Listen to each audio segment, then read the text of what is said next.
السلام علیکم۔ امید ہے آپ سب خیریت سے ہوں گے۔ آج ہماری عربک بک کی 3rd کلاس ہے اور انشاءاللہ تعالی آج کی کلاس میں ہم تیسرا سبق پڑھنے جا رہے ہیں الدرس الثالث الطریقۃ الاشیاء کا تیسرا سبق ہے یہ۔ اس سبق میں اسم اشارہ قریب و بعید واحد مذکر و مؤنث کی مشق کرائی گئی ہے۔ ھذا یہ اسم اشارہ ہے اور قریب کے لیے استعمال ہوتا ہے مذکر کے لیے۔ ذاکا اس کا ترجمہ ہے وہ اسم اشارہ ہے، بعید کے لیے استعمال ہوتا ہے اور مذکر کے لیے۔ یعنی جب کوئی چیز قریب پڑی ہو اس کی طرف اشارہ کرنا اور مذکر ہو تو ھذا استعمال کریں گے، اور جب کوئی چیز دور ہے اس کی طرف اشارہ کرنا ہے اور مذکر ہو تو ہم ذاکا کا استعمال کریں گے۔ ھذا کتاب و ذاکا کتاب، یہ کتاب ہے اور وہ کتاب ہے۔ ھذا قلم، یہ قلم ہے، و ذاکا قلم، اور وہ قلم ہے۔ ما ذاکا، وہ کیا چیز ہے، ذاکا کتاب، وہ ایک کتاب ہے۔ ما ذاکا، وہ کیا چیز ہے، ذاکا کرسی، وہ ایک کرسی ہے۔ ما ذاکا، وہ کیا چیز ہے، ذاکا باب، وہ ایک دروازہ ہے۔ ما کا استعمال ہم پہلے پڑھ چکے ہیں کہ زیادہ تر بے جاندار چیزوں کے لیے استعمال ہوتا ہے، اس لیے یہاں پہ بریکٹ میں بھی چیز لگایا گیا، یعنی جب کسی چیز کے بارے میں سوال کرنا ہو تو ما لگاتے ہیں، اور جب کسی انسان کے بارے میں سوال کرنا ہو تو من لگاتے ہیں۔ من ذاکا، وہ کون ہے، ذاکا استاذ، وہ ایک استاد ہے۔ یہاں پر من ذاکا جو ہے وہ جوائن کر کے ان دونوں ورڈز کو لکھا گیا ہے۔ آپ کے پاس جو بک ہوگی وہاں پر سیپریٹ ہی ہوگا، من علیحدہ ہوگا اور ذاکا علیحدہ ہوگا۔ من ذاکا، وہ کون ہے، ذاکا طالب، وہ ایک طالب علم ہے۔ من ذاکا، وہ کون ہے، ذاکا محمود، وہ محمود ہے۔ ترکیب اس کی یہ کہ ذاکا مبتدا ہے اور کتاب خبر، کیونکہ بتایا جا رہا ہے وہ کتاب ہے، اور مبتدا کے بارے میں ہم نے پڑھ لیا تھا کہ مبتدا وہ ہے جس سے کسی جملے یا فقرے کی ابتدا کی جائے۔ یہاں پر ذاکا سے ابتدا کی جا رہی ہے، اس لیے مبتدا جو ہے وہ ذاکا ہے، اور کتاب خبر، مبتدا خبر سے مل کر جملہ اسمیہ خبریہ ہوا۔ ھذہ، یہ اسم اشارہ قریب ہے اور مؤنث کے لیے استعمال ہوتا ہے۔ تل کا، اس کا جو ہے معنی اردو میں ہوگا وہ اسم اشارہ بعید ہے اور مؤنث کے لیے استعمال ہوتا ہے۔ ھذہ ساعۃ، یہ ایک گھڑی ہے، وتلک ساعۃ، اور وہ ایک گھڑی ہے۔ ھذہ شجرۃ، یہ ایک درخت ہے، وتلک شجرۃ، اور وہ ایک درخت ہے۔ ما تلک، وہ کیا چیز ہے، تلک ساعۃ، وہ ایک گھڑی ہے۔ ما تلک، وہ کیا چیز ہے، تلک شجرۃ، وہ ایک درخت ہے۔ ما تلک، وہ کیا چیز ہے، تلک مروحۃ، وہ ایک پنکھا ہے۔ من تلک، وہ کون ہے، تلک طالبۃ، وہ ایک طالبہ ہے۔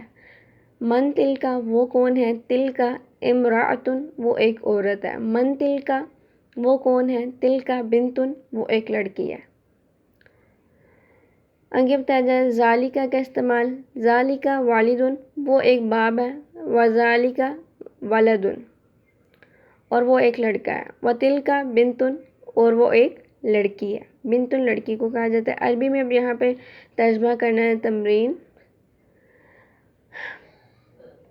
وہ مسجد ہے، ذاک مسجد، وہ گھر ہے، ذاک بیت، گھر کو کہتے ہیں عربک پہ بیت۔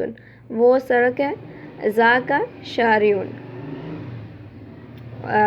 وہ طالب علم ہے، ذاک طالب، وہ مؤذن ہے، ذاک مؤذن، وہ میدان ہے، ذاک میدان، وہ چارپائی ہے، ذاک سریر، وہ کون ہے، من ذاک، وہ منشی ہے، ذاک کاتب، کاتب کہا جاتا ہے منشی کو، وہ سعید ہے، ذاک سعید۔ اب یہاں پہ بتایا جا رہا ہے کہ عربی میں مؤنث استعمال ہوتے ہیں، لہٰذا ان کے ترجمے کے وقت ان کے لیے اسم اشارہ بھی مؤنث ہی استعمال ہو۔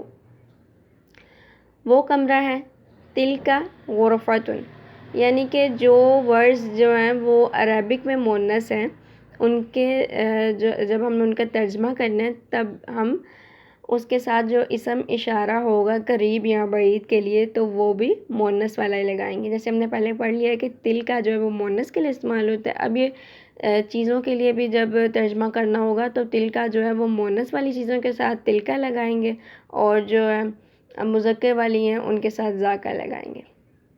وہ کمرہ ہے، تل کا غرفۃ، وہ سورج ہے، تل کا شمس، وہ موٹر ہے، تل کا سیارۃ، وہ عورت ہے، تلک امرأۃ وہ ماں ہے، تلک ام وہ درخت ہے، تلک شجرۃ وہ سائیکل ہے، تلک دراجۃ وہ ہوائی جہاز ہے، تلک طائرۃ وہ بچی ہے، تلک طفلۃ وہ فاطمہ ہے، تلک فاطمۃ۔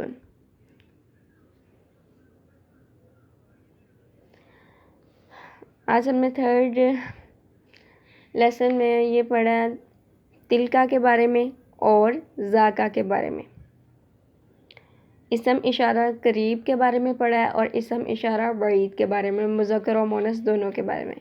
آپ کو اگر کہیں پہ بھی سمجھ نہ لگے تو مجھ سے پوچھ لیجیے گا، انشاءاللہ تعالیٰ میں مکمل طور پر گائیڈ کرنے کی پوری کوشش کروں گی۔ تب تک کے لیے دعاؤں میں یاد رکھیے گا۔ اجازت دیجیے، اللہ حافظ۔